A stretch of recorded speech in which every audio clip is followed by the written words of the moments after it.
Korath had spent an entire cycle preparing for the galaxy's most brutal endurance trial, rising before dawn every day for punishing workouts and even implanting a biometric monitor deep in his emerald-scaled hide to track every gain. Yet here he was, hours into the event, staring at nothing but the back of a human who had been maintaining a relentless, almost reckless rhythm since first light, and the human was doing it while swinging homemade hand weights with every stride. Korath's lungs blazed with each labored pull of air, his broad chest heaving as he drove his powerful bipedal frame onward. His emerald scales, normally polished to a mirror sheen, were now dulled with dust and sweat.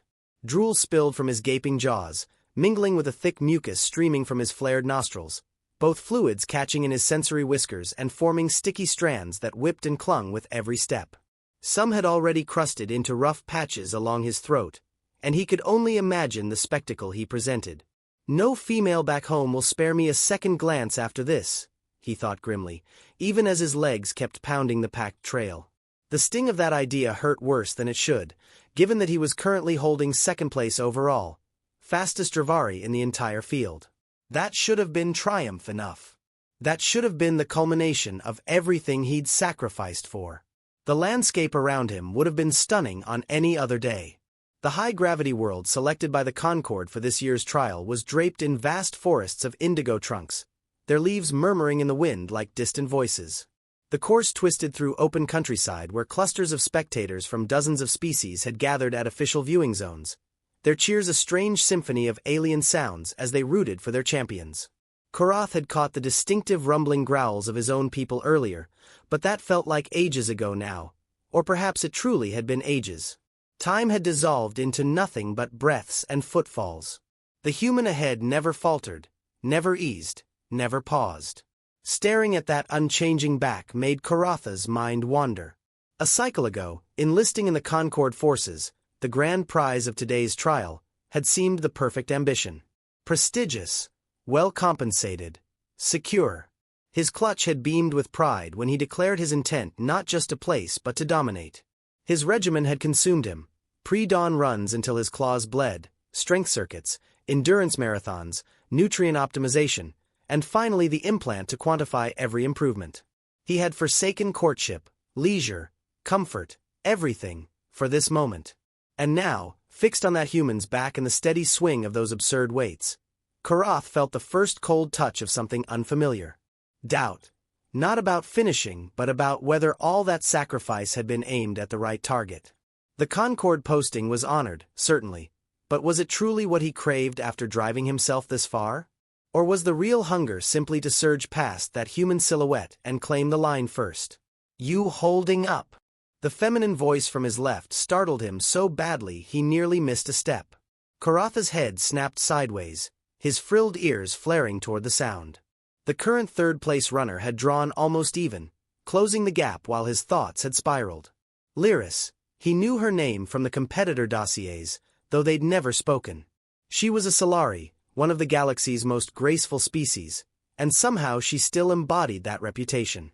Her sapphire skin caught the filtered light like living water, and her elongated, tapered ears swept back elegantly from her refined features.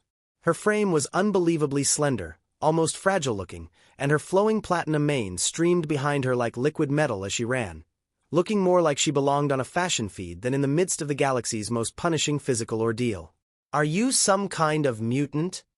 The words burst out harsher than intended, exhaustion stripping away his filters. He gestured with one clawed hand, struggling to keep rhythm. How can you possibly look so composed right now? He sucked in another ragged breath, then flicked his gaze toward the human still holding that impossible lead. Not as much of a mutant as him, obviously. To his surprise, Lyris smiled, though the expression didn't quite reach her large, luminous eyes. I'm seconds from collapse, she admitted, her voice retaining the melodic calm characteristic of her kind even under strain. We Solari are adept at masking our true state. Cultural habit. Korath studied her again and caught the subtle signs. The faint quiver in her limbs, the pallor beneath her sapphire skin, the way her breathing, while outwardly serene, was actually coming in rapid, shallow pulls.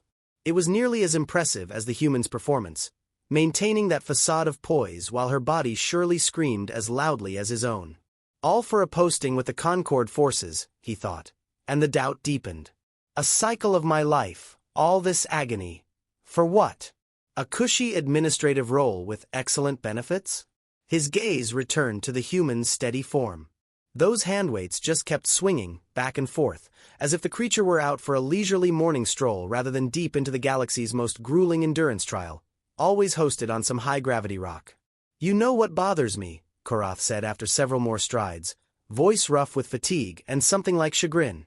My people, the Dravari, are supposed to be the galaxy's premier sprinters. And here I am choking on dust behind a human while about to be passed by a reed-thin Solari. He'd meant it as self-mocking humor, but it emerged edged with resentment. Lyris's laugh was light, almost musical despite her obvious suffering. Low mass is actually advantageous. We aren't required to carry supplemental weights. She paused for a deeper breath, dropping half a step back before surging forward again. And you Dravari are the fastest species. For bursts, for explosive speed.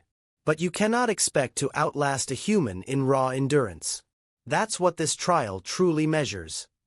Cannot expect to outlast a human in endurance. The phrase echoed in Karatha's skull as his claws kept digging into the trail. Was that accurate? He wasn't certain, and the uncertainty gnawed at him. After all, through most of the trial's recorded history, an annual spectacle sponsored by the Concord, the victors had been Dravari. His people owned the record boards. This human was an outlier. Surely an exception. Karatha's eyes swept the landscape, taking in the spectator clusters. Lyris gliding along with her flawless appearance despite her confessed near-collapse, and his own sorry state. Fur-matted, fluids crusting his face. His legs felt ready to betray him at any moment. The human remained ahead, unwavering, those ridiculous weights still swinging. Something hardened in Karatha's chest, a core of resolve the exhaustion hadn't yet reached. He would not be beaten by this human. He refused. What do you say we reel him in? The words escaped before he'd fully formed them, one clawed finger jabbing toward the human. Pointless, Lyris replied instantly, tone matter of fact. He's held that exact cadence for. But she stopped, and Karath could almost hear the gears turning behind her serene facade. Or perhaps not, she added, extending one long, graceful arm to point with an elegant finger. Do you see what I see? Or rather, what I don't see? Karath narrowed his eyes, forcing his fatigue-blurred vision to focus on the human silhouette. What are you? He doesn't have a tag. The realization struck like a plasma bolt to the chest. His pupils dilated as understanding flooded him. Every competitor wore a mandatory electronic tag, clipped to clothing or hide, for tracking, timing, verification. And the human had none. He's not following protocol, Lyris continued, excitement creeping into her voice. Technically, if we report this to the officials, they'll have to intervene. The human would be forced to halt, resolve the issue with administration. We'd have our opening. The implications cascaded through Karatha's weary mind like a torrent. If the human crossed the line first, he'd likely be disqualified regardless. The tag was non-negotiable, the entire mechanism by which placements were validated. But if that occurred, if the human finished first only to be invalidated for a missing tag, the media storm would be unbearable. Every headline would center on the human who won, but couldn't claim victory due to a technicality. Karatha's own triumph, his cycle of sacrifice and training, would be relegated to footnote status, an asterisk, a bureaucratic afterthought. Unless they stopped the human before the finish. Karath and Lyris locked eyes, and in that instant something passed between them, an understanding that transcended species, transcended language. They had to act now. They surged into a sprint. Under ordinary conditions this would have been suicidal. They were already deep into the trial, bodies driven to their red lines. A sprint now should have meant collapse within minutes. But they weren't trying to sustain it. They only needed to reach the human. Inform him of the tag. That was all. The effort was monumental. Karatha's legs pumped harder than at any prior point, claws gouging the dirt for traction. His implant was doubtless screaming warnings. He'd muted notifications cycles ago because the constant alarms were maddening, and he could feel something in his right hamstring beginning to tear. His vision tunneled, everything beyond the human's back blurring into irrelevance. Beside him, Lyris had abandoned all pretense of poise. Her long legs devoured ground, platinum mane whipping wildly, face contorted in raw determination and agony. They closed the gap meter by agonizing meter. Karath began to discern details. The fabric of the human's simple running attire, the clearly improvised weights, rough, uneven. The short dark hair plastered to the human skull with sweat. The posture relaxed, almost casual, arms swinging in that maddening constant rhythm. Finally, they drew level, one on each side. Karath opened his jaws to speak, to bark about the missing tag, but only a wheeze emerged. His throat was parchment, his lungs desperate for oxygen. Lyris tried too, producing only a croak. "Wait, you need." But the human didn't even glance over. His gaze stayed fixed ahead, and Karath suddenly noticed the small devices in the human's ears. Audio isolators. The human was blocking external sound, immersed in his own internal cadence and whatever he listened to. "Hey!" Karath forced out, though it emerged more strangled roar than speech. "Nothing." Karath saw Lyris reach with one long arm, sapphire fingers brushing the human's shoulder. That, at last, earned a reaction. The human's head turned, eyes widening in clear surprise as he seemed to register their presence for the first time. He reached up and tugged one audio device free. "Sorry, what?" The human's voice was remarkably even for someone who'd been running for hours on a high-gravity world. Barely any strain colored it. "Your tag," Lyris managed first, her Solari composure reasserting itself even through exhaustion. "You don't have a competitor tag. You need one for the trial. You'll be disqualified without it." The human looked genuinely puzzled, glancing down at his own torso as if expecting something to appear. "What tag? When does the trial start?" The question hung between the three of them, absurd enough that for a heartbeat Karath forgot he was racing. His oxygen-starved brain struggled to process. "When does the trial start?" he echoed, voice pitching higher until his throat protested. "We've been running for hours under this crushing gravity. The trial began at dawn." The human's expression cycled through confusion, realization, then what looked like sheepish embarrassment. Oh, that's what this is." He gestured vaguely at the course, the distant spectators, the entire spectacle. "I thought there were just a lot of tourists out today or something." Karath felt his eye twitch. Beside him, Lyris had gone very still in that Solari way when processing something that defied their ordered worldview. "You didn't know about the event?" Karath had to pause for breath. The sprint had taken more than he realized. The galaxy's most grueling endurance trial? The annual spectacle broadcast to every civilized system. "Nope," the human said cheerfully, without a trace of shame. "I just relocated here a few months ago. Still learning the local calendar." "Then what are you doing here?" Karath could hear hysteria creeping into his tone. "Why have you been running the entire course with weights?" The human's face brightened. "Oh, I'm following the Saitama regimen. Old human story about a guy who becomes the ultimate hero through consistent training. The routine's straightforward. 100 push-ups, 100 sit-ups, 100 squats, and a 10-kilometer run every single day. No rest days, no climate control in summer, no heat in winter. I added hand weights and doubled the distance to make it challenging, since this planet has lower gravity than Earth." He said all this with the enthusiasm of someone describing a pleasant pastime, not like someone who just confessed to inadvertently dominating the galaxy's most punishing athletic contest. "The run usually takes me along this route because it's exactly 10 clicks from my apartment. Though I guess with you folks racing it, the official distance might vary. I wasn't really tracking the marked boundaries." Karath and Lyris exchanged a glance. The look transcended species barriers, transcended language, transcended everything except the shared experience of having their entire worldview shattered by pure absurdity. Here they were, having trained for a cycle, having driven their bodies to absolute collapse, representing their species in one of the galaxy's most prestigious events, and they'd spent hours chasing someone out for his daily jog. "This is insane," Karath muttered, more to himself than anyone. "This is completely insane. I trained for a cycle. I got an implant. I gave up everything, and I've been eating dust behind someone doing their morning exercise. Hey, don't sell yourselves short, the human said, tone encouraging. You guys are crushing it. I mean, without me you're in first and second, right? That's seriously impressive on a course this tough. Korath wasn't sure whether to laugh or weep. His legs were still moving on autopilot, matching the human's steady jog though his sprint had ebbed to something sustainable. Lyris mirrored on the human's opposite side. Now that you mention it, the human continued, glancing around with fresh awareness, it does explain all the spectators. I thought maybe there was a festival or something. Are those viewing platforms? He pointed toward one of the official spectator zones as they passed.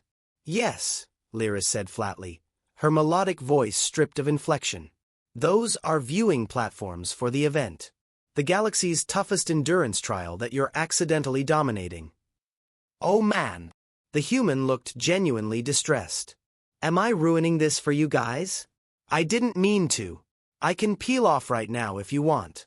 I don't want to mess up your competition. Korath felt something fracture in his chest. Frustration, exhaustion, and the dying embers of his competitive drive all warring.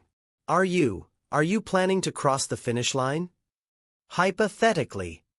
The human seemed to catch his worry instantly. No, definitely not. Look, I'm really sorry about this whole mix-up. I'll take one of the side paths off the course. I usually vary my route anyway. He was already decelerating, pace dropping as he looked genuinely apologetic. I feel bad now. Did I make you guys run harder than you needed to? Before Korath could formulate a response, and he wasn't sure what it would have been, Lyris spoke. Not really, she said, and Korath was surprised by the thoughtfulness in her tone. If anything, trying to overtake you pulled us far ahead of the rest of the field. So technically you helped us. The human glanced over his shoulder, and Korath realized he hadn't looked back even once during the entire run.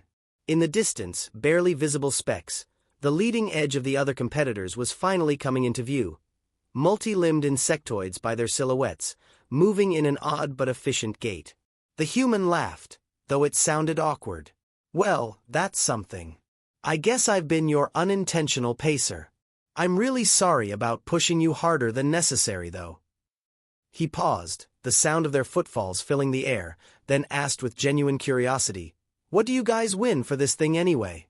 Must be something pretty great to put yourselves through all this." Korath and Lyris exchanged another glance. When neither answered immediately, Korath found himself speaking, though the words felt heavy. The top 3 finishers receive invitations to join the Concord forces, he explained. Very well-compensated positions, prestigious, stable. The Concord rarely engages in actual conflict, so it's essentially a guarantee of comfortable service.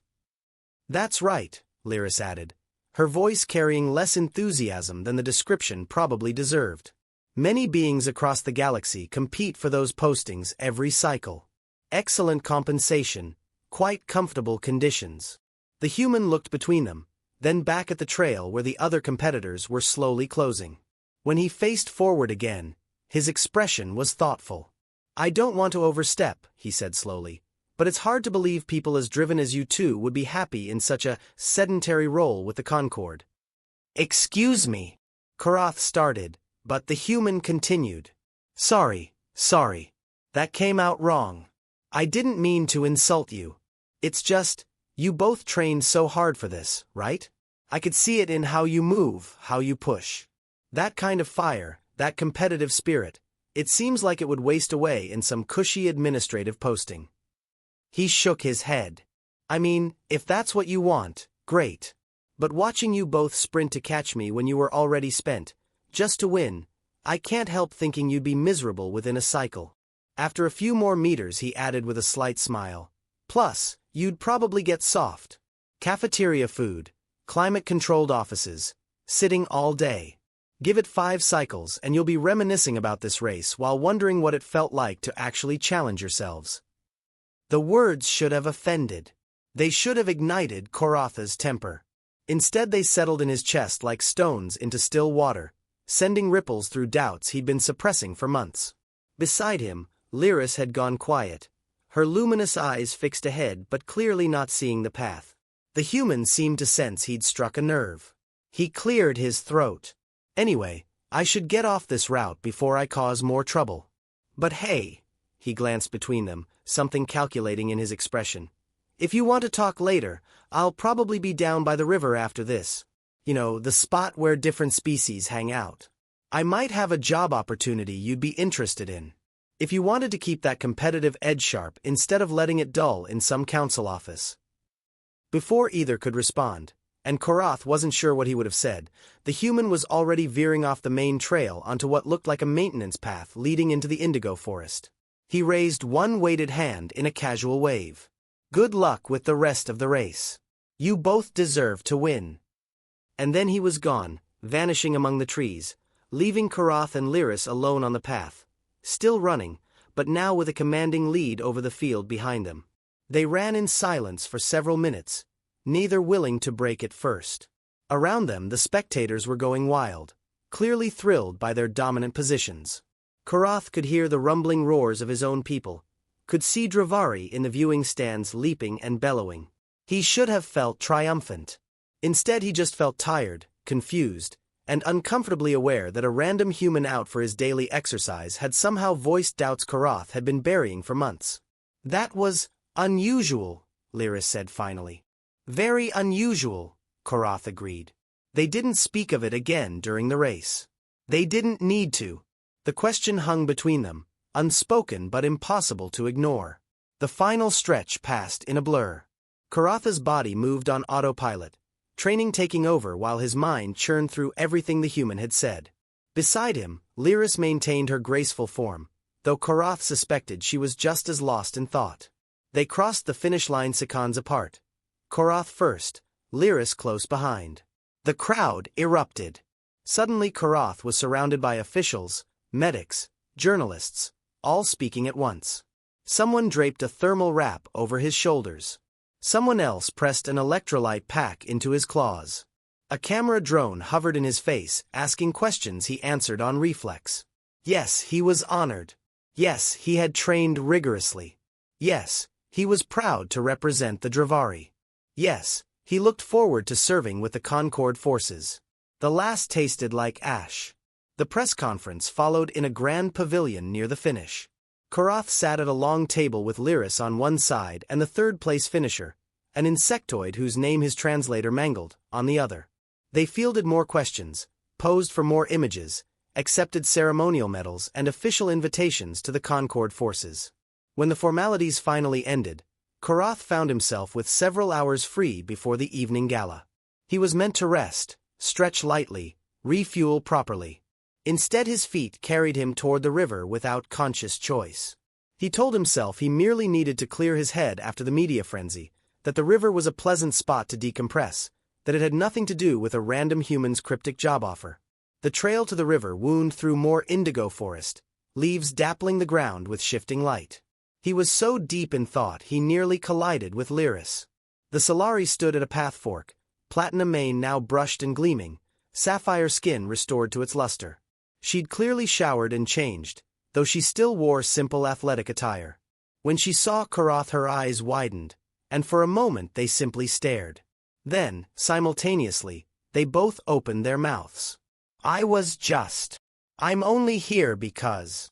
They stopped, stared, and despite the exhaustion, the confusion, the weight of impending decision, Korath felt laughter rise in his chest. You're here because the human said something that lodged in your mind, he stated. It wasn't a question. Lyris's refined features arranged themselves into a mix of embarrassment and defiance. That's absurd. I'm here because I wish to view the river. It's reputed to be lovely at this hour. Aha! And you just happened to choose this exact trail. I needed to clear my head after the press conference, Korath said, striving for neutrality. Completely coincidental. Obviously. They regarded each other a long moment, then Lyris's composure fractured. A smile tugged at her mouth, and suddenly she was laughing. We're fools, she said. We just won the galaxy's most punishing endurance trial. We have guaranteed postings with the Concord. Comfortable lives, excellent compensation, prestige. And we're both here because some random human said a few words to us during a race. He wasn't even competing, Korath added, shaking his head. He was just out for his daily jog. His daily jog, Lyris repeated, and dissolved into laughter again. Hey! The voice came from their left. Both turned to see the human waving from beneath one of the indigo trees. He'd changed clothes too, now in casual wear, and his hair was still damp from a recent shower. As they approached, Korath saw he sat on a portable blanket with a small cooler beside him. I had a hunch you'd show, the human said, grinning. Humans have a sixth sense when our words actually land with other sentients. It's pretty reliable. Korath and Lyris exchanged another glance but said nothing. Korath wasn't sure what to say. The human gestured to the ground before him. Want to sit? I brought some refreshments from Earth. Nothing fancy, just drinks and snacks. They sat. Korath lowered himself carefully as his abused muscles protested. Lyris folded down with more grace, though he caught her slight wince. Congratulations on winning, by the way, the human said, producing bottles from the cooler. I caught the coverage on my comm. You both crushed it. That final push to the line was incredible.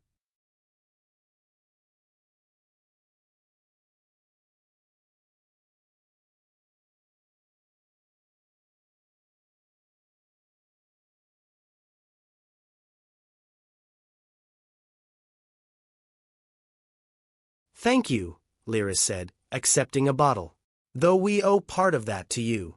If we hadn't been trying to overtake you, we might not have opened such a gap on the rest of the field. Happy to help as the accidental pacer, the human said, handing a bottle to Korath. So, I'm guessing you're both here because you're at least a little curious about what I mentioned earlier regarding the job opportunity. We're merely curious, Korath said quickly. Perhaps too quickly. We've already secured prestigious postings with the Concord. You'll just get soft, the human said cheerfully, completely unfazed by Koratha's defensive tone. But sure, let's say you're just curious. That's fine too. He took a drink from his own bottle, then set it aside. Here's the deal. I currently crew on a merchant vessel. We roam the trade lanes, buy low, sell high, sometimes haul cargo contracts, occasionally salvage interesting wrecks. This planet is one of our regular layover spots. We spend months in the black, then return here to refit, relax, spend credits. Lyris tilted her head, tapered ears angling forward with interest despite her attempt at nonchalance. That sounds unpredictable. Oh, it absolutely is, the human agreed. No two cycles alike. 1 week we're haggling with Megacore. Next we're outrunning pirates. Then we're dead in space jury-rigging a drive with spare parts and prayers. He looked between them, expression growing serious. But it's also alive. And the crew, he smiled. The crew is family. Weird, dysfunctional, occasionally infuriating family, but family. And you need crew members? Korath asked slowly. We could use people who are driven, fit, and hungry for challenge, the human confirmed. People who aren't ready to coast on past glory. He shrugged. Sounds like both of you to me. Korath felt his earlier skepticism wrestle with something else, something uncomfortably like longing. You're asking us to abandon guaranteed Concord postings to join some merchant outfit based on a conversation during a race? Pretty much, the human said. Lyris's voice was quiet. Why do you care what we choose? The human's smile was warm. Because I've met too many people who chose the safe road and spent the rest of their lives wondering, what if? Life's too short, even long ones, to waste being comfortable but unfulfilled. He stood, brushing off his trousers. Tell you what, don't decide now. Come see the ship. Meet the crew. If you hate it, no harm done. If you like it, well, we could use people like you. Just like that, Korath heard himself ask. You'd let 2 random aliens you met during a race join your crew? The human laughed. Random? You two are champions of the galaxy's toughest endurance trial. He paused, then added with a grin. Besides, our hiring process has always been a bit unorthodox. You should hear about the time someone boarded our ship by mistake and became crew the next day. That's still one of our wildest hiring stories." Korath and Lyris looked at each other again. This time the silent conversation lasted longer. In Lyris's eyes Korath saw the same uncertainty he felt, the same fear of choosing wrong. But he also saw something else, a spark of excitement, of possibility. The same spark he'd felt during that final sprint when he'd pushed past his limits and discovered he could go further still. "Taking a look couldn't hurt," Lyris said finally. "Right," Korath agreed, matching her tone. "Just a look. Don't get your hopes up," he told the human. "We've already made significant commitments to the Concorde." The human's grin suggested he didn't believe them for a second, but all he said was, "Of course. Just a look." That, just a look, changed their lives. The ship was named the Star Chaser, and despite its patchwork hull plates and questionable modifications, it had more personality than any military vessel ever could. The crew was equally eclectic. Captain Vorin, a grizzled Valkyrie with 70 cycles of stories, Crix, the multi-limbed engineer, and of course Caleb, the human navigator they'd met during the trial. 3 weeks later the Star Chaser departed with 2 new crew members aboard, both having declined their prestigious Concorde postings. The decision caused ripples across the nets. Champions rejecting guaranteed military careers was unheard of. But neither Korath nor Lyris looked back. They were too busy learning astrogation, running impossible trade routes, and discovering that the competitive fire that had carried them through the trial burned even brighter when fed the chaos of merchant life. Over the next decade the trio became inseparable. The crew's go-to team for high-risk jobs and situations requiring the kind of endurance only champions of the galaxy's toughest trial could deliver. Their hiring story became legend aboard the ship, retold and embellished during long hyperspace legs, about how 2 victors joined because they'd accidentally chased a human on his daily jog. Though, as Caleb always pointed out with a grin, it wasn't even their most absurd hiring story. That honor still belonged to Crix, who'd boarded by mistake at a fuel stop and stayed after fixing a coffee machine that had been broken for 6 months. Cycles later, standing on the observation deck with Lyris as they jumped toward another adventure, Korath realized the best choice he'd ever made had sprung from a conversation he never intended to have with a human he never meant to chase, on a day that was supposed to lead somewhere entirely different. The galaxy was vast and full of possibilities, and he was ready for every one of them.